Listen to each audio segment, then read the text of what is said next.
finally, I get someone from the All Buzzed Up fan page on Facebook in the chair, John Mulkern, who constantly comments, excuse me, the only solution is revolution. Explain this to me what you mean, because I'm sure you don't mean that you're talking about a group of people coming out with guns and everything. And please, speak loudly and clearly.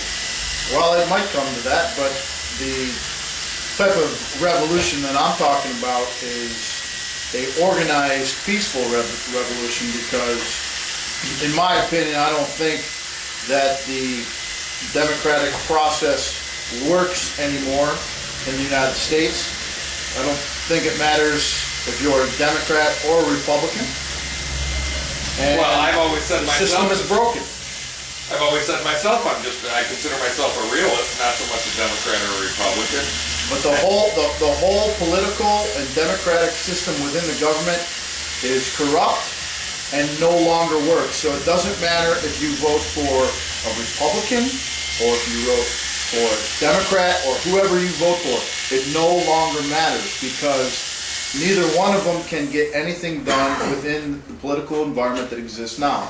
And in order to change that, the only solution is a revolution. And that No, explain to me. Okay, you keep saying the revolution, and what exactly? Who would organize this, and who would start it? Well, I mean, what are we looking for here? Well, first off, I don't think that in America it will ever be successful, because America is too divided on so many different factions that it's too difficult to get people together. I mean, so you don't truly believe that that most people in this country are looking for the same sort of a solution? Well, I think they are, but I think that they can't agree on the same things. And I think in America that's why you're going to find out that I don't think it'll be successful. But however, if it were to be successful, all you would have to do is look at two very recent examples. One is, that was my daughter, by the way,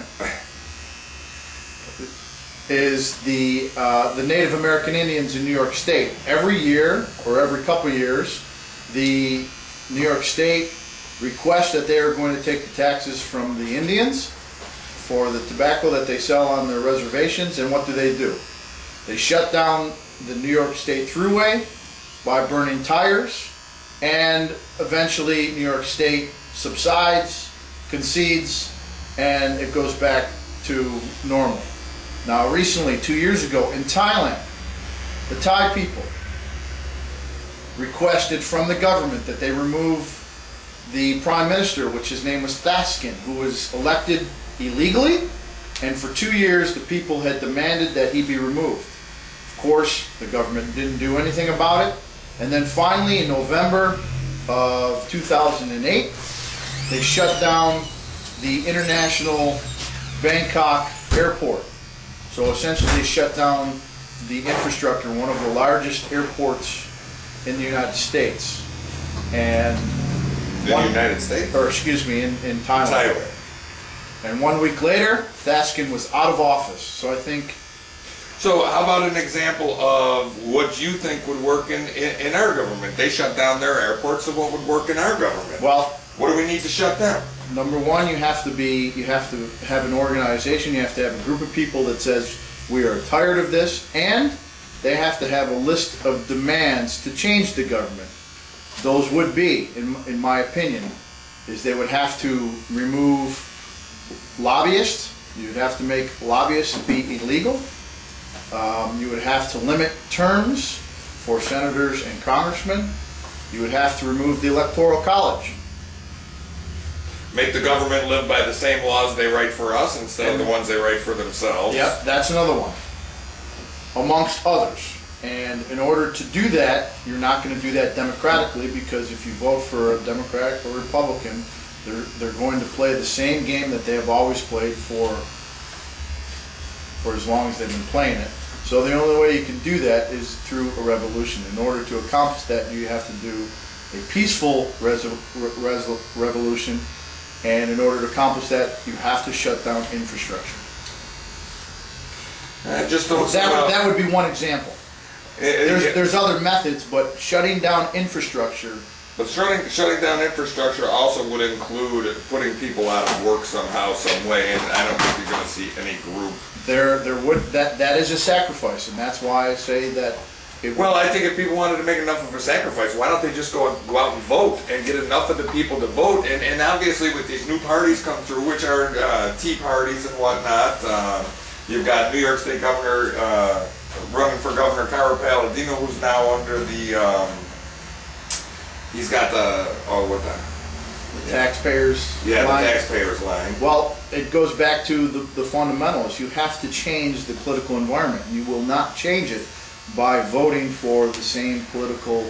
Agreed, and I think a great place to start on that would be to make sure that the incumbents that aren't doing the job that they promised us, to make sure that they get out of there first. I would rather see our government operate with a bunch of people who didn't know the system than with a bunch of people that do. I mean, to me, governments, they're all, you know what they are? That's like big time welfare government people. They're on the nipple and they just can't get off. Well, back to the point, you have to change the fundamentals of the environment. In order to do that, you have to remove things like make lobbying illegal. I mean, for example, the recent Arizona law that they've tried to pass about requiring identification immigrants to have identification. Well, number one, they didn't need to create that law because there already is a federal law that requires anyone who but that's has the a green problem card. too, is the federal government isn't doing their job. Well, here's the thing. If you look into that matter in more detail, you will find out that the governor has lobbyists on her payroll who are running and have business connections with private state correctional facility industry. And there was a recent article that basically probed that and found out that that was the reason why the governor had created that law. It wasn't because she was concerned for the home security of the United States, but in fact, they have tried to privatize the entire correctional state facilities. Let me ask you a question. Our government has spent millions, if not billions, on airport security. Why do you think they don't put as much money into the Mexican border, where we're being flooded by illegal immigrants? And number two, geez, it would seem to me if a terrorist wanted to come to this country, the easiest way into it is through the Mexican border. Because I really don't think that the risk is that high, and I really don't believe that terrorism is as bad as everyone makes it out to be. Well, I don't either. I mean, you're dealing with a group of people who are obviously having a hard time coming here. They took some of our planes instead of bringing some of their own, and I mean, I think that's crap, but I also think it's crap that they spend as much money on airport security as they do when they've got a bigger problem right there on the border of Mexico. Well, I think I disagree. I think airport security is a higher risk, and therefore you spend. Agreed, it's a high risk. I mean, but with the intelligence and everything else they have, I mean, they should have a pretty good heads up of who's coming from where to do what. You know, the Mexican border, you don't know who's coming over the Mexican border. You have no idea. It's got to be easier for a terrorist to get into Mexico than it is for him to get into the United States. Get into South America or whatnot. Is it a job thing? Yes, it is. But back to our main conversation, I think the only way that America will correct itself is if they take away the fundamentals of... That would be nice, but you know what the truth is? You can't get 60% of this population to vote, so you'll never get the rest of them to come together for anything else. That's right. So buy ammo. It's the currency of the future, buddy. America is screwed. Yeah. Get some guns.